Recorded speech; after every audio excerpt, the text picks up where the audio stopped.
Change yourself and not the world. Long ago, people lived happily under the rule of a king. The people of the kingdom were very happy as they led a very prosperous life with an abundance of wealth and no misfortunes. Once, the king decided to go visiting places of historical importance and pilgrim centers at distant places. He decided to travel by foot to interact with his people. People of distant places were very happy to have a conversation with their king. They were proud that their king had a kind heart. After several weeks of travel, the king returned to the palace. He was quite happy that he had visited many pilgrim centers and witnessed his people leading a prosperous life. However, he had one regret. He had intolerable pain in his feet as it was his first trip by foot covering a long distance. He complained to his ministers that the roads weren't comfortable and that they were very stony.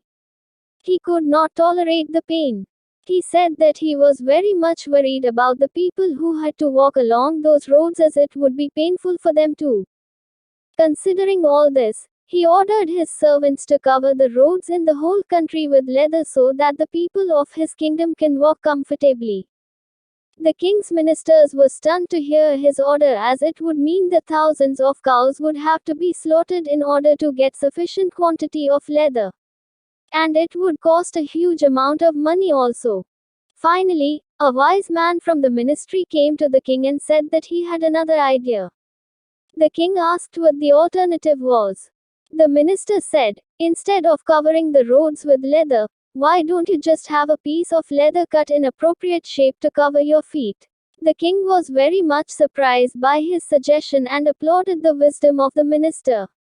He ordered a pair of leather shoes for himself and requested all his countrymen also to wear shoes. Moral: instead of trying to change the world, we should try to change ourselves.